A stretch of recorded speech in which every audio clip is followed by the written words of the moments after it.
Ladies and gentlemen, citizens of the universe, this is Roster Watch. My name is Alex Dunlap. I'm joined by Cody Carpentier and the Trash Man. We got a big show today. We have the cheat sheets that we're having to update, the ultimate draft cheat sheets at RosterWatch.com, because we know that this is the first big weekend of fantasy drafts. We're so pumped up to see all the new pro subscriptions coming in at RosterWatch.com. People want the cheat sheet, man. They want the cheat sheet. It's magical. It's mystical. It's mythical. There's a reason why there have been over 1 million downloads of this tool since we invented it. Make sure to go to rosterwatch.com, download the ultimate draft cheat sheet. We're going to run some simulations here today. We're going to talk about what we're doing as far as getting these things all lubed up and ready to go for the weekend. You should see the look on Trash Man's face for the podcast audience. There's a couple things that happened. One other quick announcement though, make sure that you're tuned in on the YouTubes tomorrow.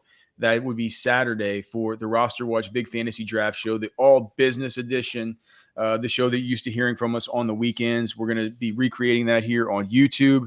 So if you have questions, there's going to be a live chat. It's your chance to ask us all your draft strategy questions, keepers, whatever it is you got, man. And we're going to come together. We're going to go over draft strategy across all the various formats. We're going to run a bunch of cheat sheet simulations. We're going to take your questions, have segments, maybe be guests. I don't know. Look, it's going to be a big fun show, right? The big fantasy draft show. The first of the draft season is Saturday, August 16th, noon Central, noon Eastern, 11 Central, rosterwatch.com, YouTube.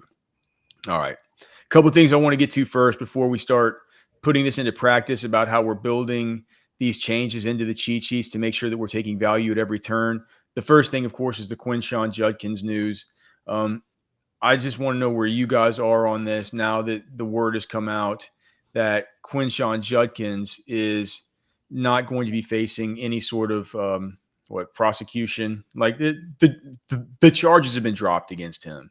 And so the big question now with the second round rookie running back for the Browns and just a heck of a prospect who we really love is one, he still needs to sign.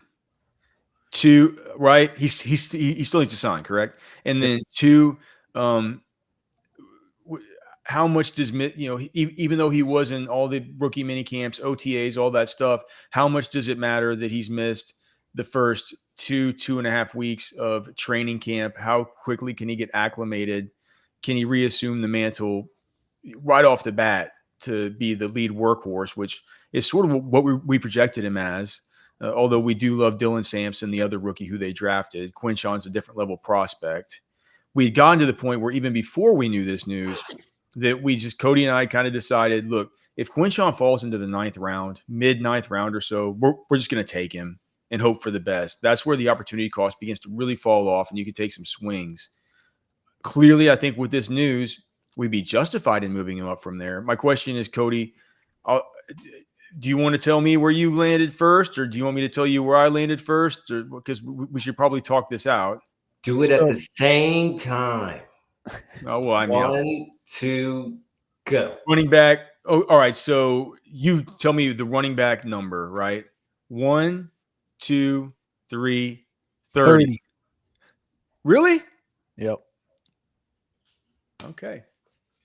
I think that was easy. Yeah. Hey, it works then. So do you have him ahead of? I'm guessing you have him right in the pocket of Travis Etienne and Brian Robinson and those kinds of guys. That's the two guys. That's the two names ahead of him. And to be quite, what really moved was I had him at 33, moved him ahead of Jordan Mason, Jalen Warren, which was kind of like my, floor, like my I guess maybe bottleneck, and just two guys that I think are going to be fine this year. And I just didn't want to have Quinton ahead of those guys until we knew something. So he immediately bumps ahead of them. That next tier though is Brian Robinson, Travis Etienne, and then for me, Tyrone Tracy. Mm-hmm. And that's, I think through the weekend, I think we'll end up seeing ADP bump. We are. And he'll probably end up not even ahead of that tier, but maybe ahead of the next tier. He's going to be ahead of Tracy. He's going to be ahead of do you think he's going to start Pollard, Swift, maybe Caleb Johnson? Yeah. I think he's going to instantly jump up to there. I made a tweet yesterday as soon as the announcement came out. I said, well, he's going to be a skyrocket to the 4th round now, I think, by the end of the whole process. And one of our guys, Austin Martin, who does a lot of high stakes leagues, he's been going in the 5th and 6th round in high stakes. So high stakes leagues are, obviously those are like, $5,000-$10,000 leagues. He's already been generally kind of like perceived as this guy's going to end up playing, it sounds like, and he's been in the 5th and 6th round. So I think we can assume he's probably going to get up there in, our casual redraft seasonal stuff. And I think he's going to even get higher. Like, there's no reason he shouldn't be looked at in the same circles as TreVeyon and RJ Harvey, right? I don't think you can get him up. No. You can't. But I'm not saying to move him up there. I'm not saying that. The NFL could still suspend him. Yeah. What are they going to suspend him for? Bad look. The report came out saying that the NFL is doing its own independent investigation. There could still be discipline. Okay, well, we'll hear about that next year. Like, we haven't even got a damn result for Rashee Rice. We're not going to get anything for Quinton this year. But my point is, I'm not saying I'm going to move him up to the RJ Harvey, TreVeyon tier. I'm saying that I think by the end of, like, in 2 weeks, we're looking back. It's almost Labor Day. We got big draft weekend coming up. And at that point, he'll be in that conversation. He'll be in around, ADP of 48 to 50 at that point. Trash man, where's he going to go? Where would you feel comfortable taking Quinton in your 10K league? I mean, I would be okay. I would take him as my 3rd running back. Are you sure? Are you sure that your business partner would be okay with that? You're an investor that helps. He wouldn't have any say about it until much later in the season. Okay. That's saying something. I think that's a big stance. You feel good enough about him as your RB3. I think that's a. Well, I mean, in those kind of leagues, it's a small league. You need as much upside as you can get because there's so much parity. Yeah, you can't. It's hard to find too many people. You got to play 10-team leagues when you're walking around trying to get people to buy in, and the buy-in's 10, 20K. All right, so let's see so I think we're basically in agreement there. But the thing that our users should know is that we're monitoring the Quinton Judkins stuff. We're keeping our eye on it. I actually have alerts on X for Quinton posts over the weekend, so we can make sure that we're ahead of it. Another thing that I wanted to just make sure that we're ahead on, because there was another, like, not a 10K league, but one of these one of these $1,000 leagues, FFPC. I saw TreVeyon Henderson yesterday go at the 402. He's moving up. And we're getting him less and less on the sheet. I've had to continue moving him up. My question is this: how high is too high to move up TreVeyon if we really want to get him in PPR? I don't want to let the clips from practice completely distort the reality of this. I don't want to get over my skis on TreVeyon. I just can't deny what my eyeballs are telling me with how good and how fast he looks. Well, the buzz coming out of camp. Let me ask you this: do you think he's better than Jahmyr Gibbs? No, I can't go. I can't say that right now. I mean, we talked about him being like, if both he and Gibbs are entering the league right now, you'd probably feel better about TreVeyon. No. Well, I'd probably feel if Gibbs was entering the league right now. We really love Gibbs. We had him as our RB2 in the class. I probably would say, well, Gibbs is in a much better offensive situation. That's the one that, to me, that's the one, like, the biggest differing factor. I mean, but I think you kind of have to put him in that conversation, just talent wise and just ability wise. And so, like, for me, I mean, the sky's the limit on TreVeyon. Like, you're trying to catch lightning in a bottle, especially if it's like a dynasty league or something. Well, here's the thing. I get it. We're not talking. We got to talk about redraft though, because that's the focus of everybody right now. Season long managed leagues, home leagues. It's what we're trying to help. And he could have a similar season in that kind of league too. I mean, TreVeyon or James Cook. See, that's what we're starting to see. Like I had to move TreVeyon over. So I used to have TreVeyon and RJ Harvey in their own tier, right? Yeah. I've realized now that TreVeyon has picked up the steam that RJ Harvey hasn't picked up. They both picked up steam, but the steam is hotter on TreVeyon. with TreVeyon and James. Just by the way, I mean, Cook's in a better offense. It's another situation like that. Well, you don't need to like the cheat sheet doesn't work like that. Like we couldn't move him over James Cook. Well, no, he was just asking me about right. Cook. The fact of the matter is you can and sometimes will get both. So why move one over the other when you can, you know what I'm saying? Like that's what the cheat sheet is. It creates leverage versus ADP with each pick. And we want to be taking these guys at value. With that said, we make the threshold for value for guys that we really target a little bit less, because regardless of where the value is versus pure ADP, there are certain players that we just want on our teams. Right. And so with TreVeyon, I've got, and this won't seem, you're going to say, of course I want him over this player. But the thing is, if you look at where the ADPs currently are, you would say to yourself, well, that's maybe not the wisest thing to do, because again, you can get both of these guys. So if you just consider, to say in PPR, just say James Conner, who's going a good round ahead of TreVeyon Henderson.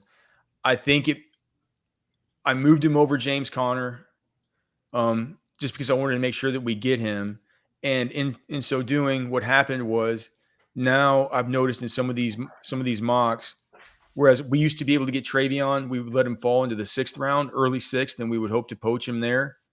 It moved recently over the course of the last week to where we have to take him in the 5th.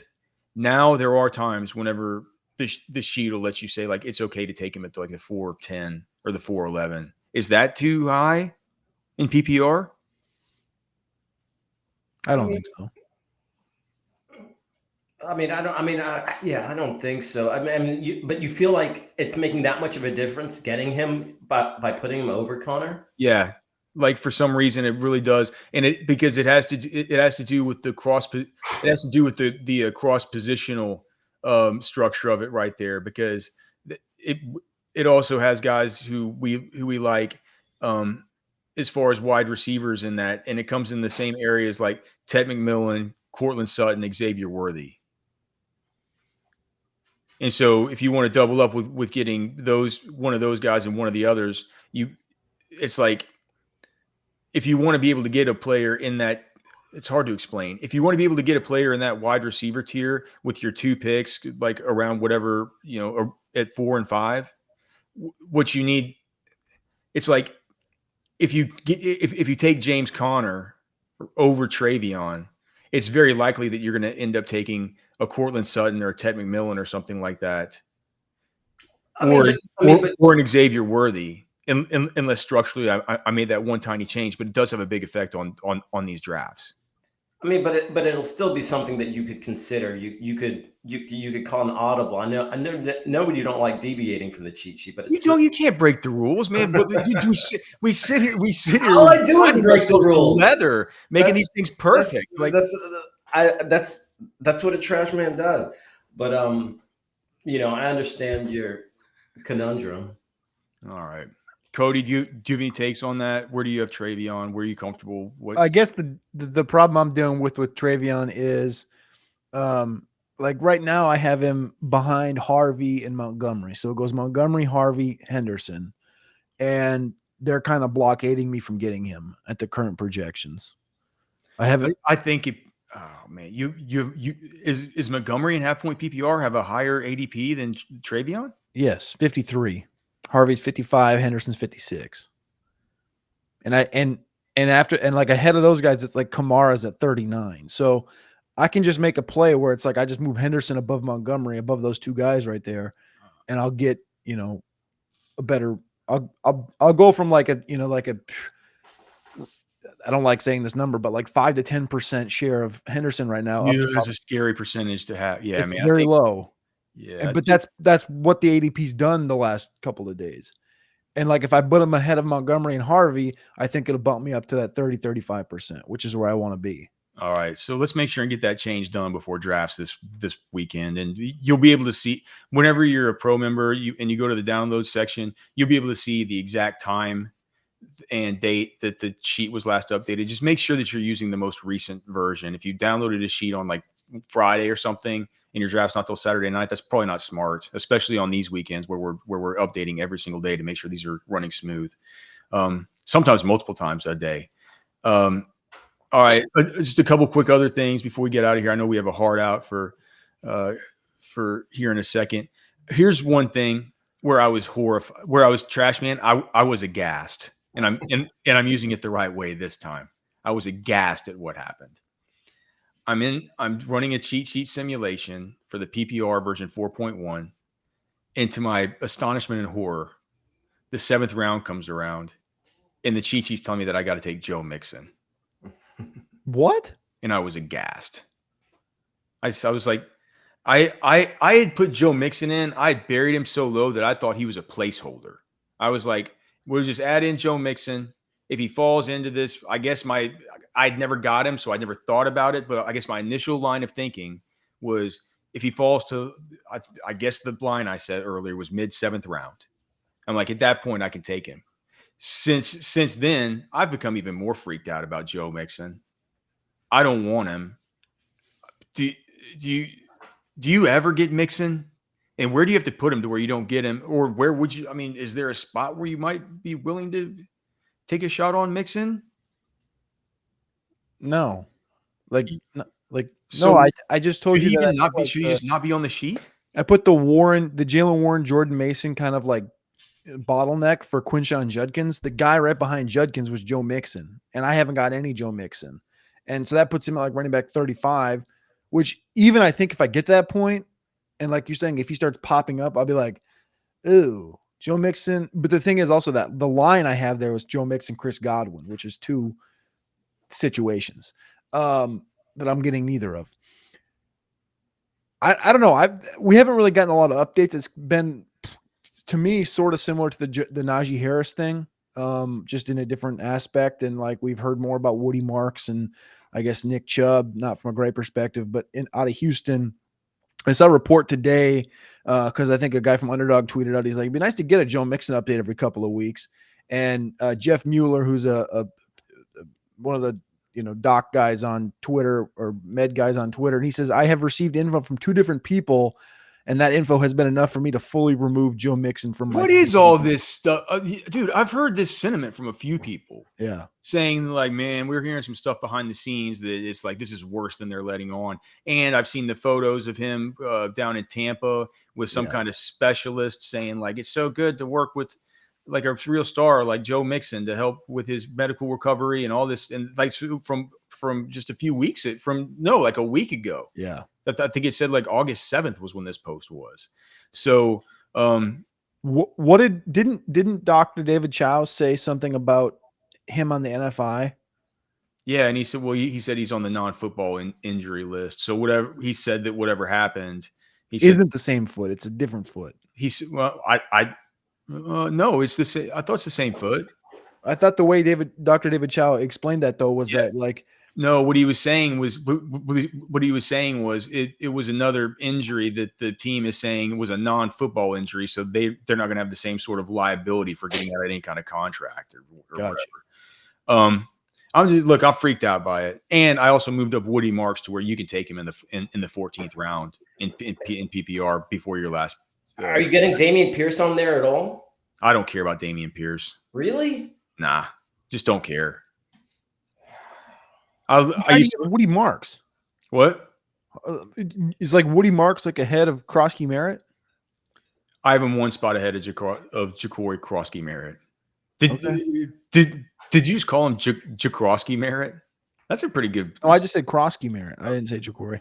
Okay. I just say Bill. Bill should just be the name. All right. Quick other things. So Isaiah Bond again. I need to see a week of practice, dude. This guy, he just needs to do better with his publicity and the way he handles things, and like going to the combine saying you're going to break the record and then getting booed. Like, I've never seen anybody get booed at the combine. Are you kidding me? Well, I mean, we've had fans that long. Yeah, I guess that's true. But I can't remember a boo-worthy performance at the combine. And you're not generally there to make these guys feel bad. Like he really pissed off that crowd.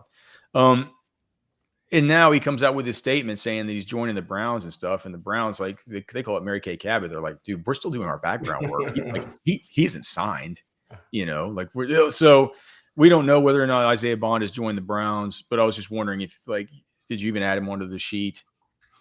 Yeah, I mean, I added him between Dante Thornton and Tyler Lockett. Okay, so so if you play in a 16-team league with eight-man benches, you might get him, right? I mean, I don't even know if you'll get him. He's like wide receiver 80. So it's like, but here's the thing: if he goes to Cleveland, signs in Cleveland, and he shows up and he's obviously been training for the last 2 months and not just sitting on the couch eating potatoes. Oh, he's definitely been training, which I doubt.